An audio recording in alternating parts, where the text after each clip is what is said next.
राघवेंद्र गुमाश्ता की अभिव्यक्ति voice of Raghavendra.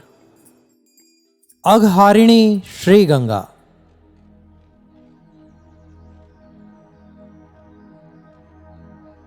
Nandi बैठकर देख रहे हैं टकटकी लगाए। शिव का ध्यान कभी टूट न जाए सो वो भी बैठे हैं। बस एक बार उठे थे जब कृष्ण, बलराम और सुदामा सांदीपनी आश्रम में अपनी पट्टी का पहला अक्षर लिखे थे और फिर मगन हो गए उधर भी शिव का नाम देखकर। एक बार और नंदी उठे थे वाराणसी में ये देखने के लिए कि क्या जिधर देखो उधर शिव दिखेंगे। मुड़े, दिखे, देखा और बैठ गए उस ओर मुंह करके। इधर भी शिव, उधर भी शिव। शिव को ध्यान से देखो, शिव नहीं गंगा दिखेंगी। गंगा को ध्यान से देखो, गंगा नहीं शिव दिखेंगे। शिव का ध्यान क्या गंगा के बिना हो सकता है? क्या शिव सीमित हो सकते हैं? शक्ति ने तो बस उन्हें आधार बना लिया है। वाणी, विद्या, सृजन, विखंडन एवं पुनर्निर्माण का। शिव कभी शव हैं, कभी शव के उद्धारक। जीवन के शूल शिव त्रिशूल में विसर्जित कर दो। बनारस गजब का शहर है। शहर क्या, अलग ही दुनिया है। भक्ति, विभूति और मुक्ति का खुला द्वार। गोदोलिया चौराहे से थोड़ा सा चलें दक्षिण दिशा की ओर, फिर मुड़ जाएं, हाई स्कूल के बगल से गली में पहुंच जाएंगे तिल भांडेश्वर। आदमी का जीवन भी ऐसा ही है। चौराहे पे खड़ा सोचता है, फिर दक्षिण की तरफ जाता है, संभलता है, फिर ज्ञान के किनारे होते भक्ति की गली में दाएं मुड़ जाता है, पहुंच जाता है तिल भांडेश्वर शिव। स्टेशन से गोदोलिया चौराहे आओ और सीधे चले जाओ। दोनों ओर के बाजार देखते हुए पूछना ना पड़ेगा। सीधे दशाश्वमेध घाट पहुंचोगे। नाव करो, फिर करो गंगा विहार। सीधी राह है। चल के तो देखो जीवन में। मॉल की दुकानें देखते हुए कब घाट पहुंच जाओगे पता भी न चलेगा। गुरु की नाव तो पकड़ना ही होगी। जिस दिन पकड़ोगे उसी दिन से शुरू होगा गंगा विहार। और यदि गोदोलिया चौराहे से बाएं मुड़ जाओगे तो थोड़ी चढ़ाई जरूर पड़ेगी बुजुर्ग आदमी को। फिर दाएं गली में चले जाओ, सीधे पहुंचोगे काशी विश्वनाथ। जब गंगा घाट पहुंचा तो एक बाबा दिखे। बड़ी देर से देख रहे थे टकटकी लगाए। कभी उस पार देखते, कभी इस पार, कभी दूर, कभी पास। उम्र ज्यादा थी सो मैंने कहा, बाबा बैठ जाओ। इतना सुनना था कि वो तो मगन हो गए, मानो खजाना मिल गया हो।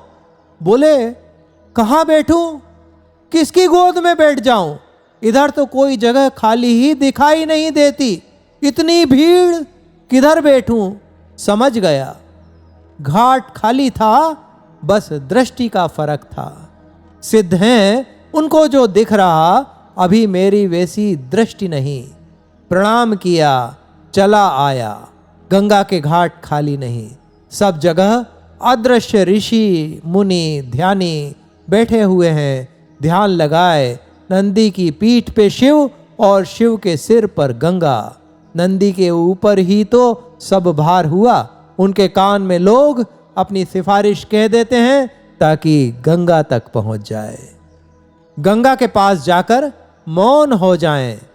मुक्ति, भुक्ति, शक्ति, यश, ऐश्वर्य और ज्ञान सब मिलेगा। मुट्ठी भर मांगोगे, बोरा भर मिलेगा। लेकिन गंगा और शिव से बड़ी गंग तरंग है, क्योंकि गंग तरंग में गंगा स्वयं है और शिव का सत्व भी है। गंग तरंग निर्गुण ब्रह्म की सगुण अभिव्यक्ति सी हैं। गंग तरंग इसलिए भी हैं क्योंकि गंग जल के बिंदु मात्र से मानव के पूर्ण अंग गंग भाव से तर होकर भव सागर तर हो जाते हैं। गंग जल सांसारिक जाल मुक्ति का साधक एवं निवारक तो है ही, वरन गंगा का ध्यान ज्ञान से परिपूर्ण अविरुद्ध शक्तिपात की अनवरत स्रोतात्मिका शक्तिधात्री तंत्र मित्रतानुकूल ज्ञातव्यतानुभूति का अविरल केंद्रीय प्रवाहमान समुच्चय भी है। गंगा स्नान के पश्चात ही तो राम विवाह प्रसंग आया।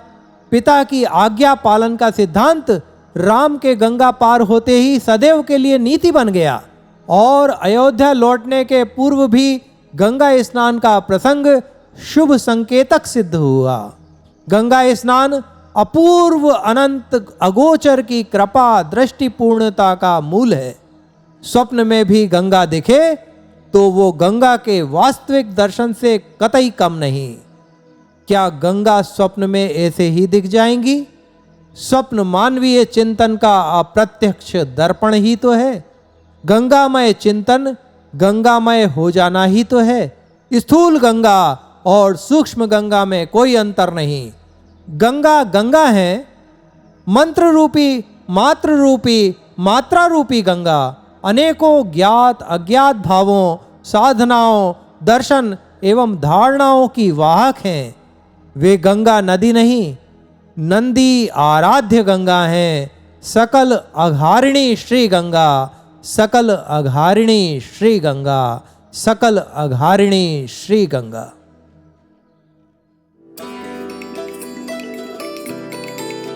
सुनते रहें वॉइस ऑफ राघवेंद्र। सब्सक्राइब करें चैनल अयोध्या के राम।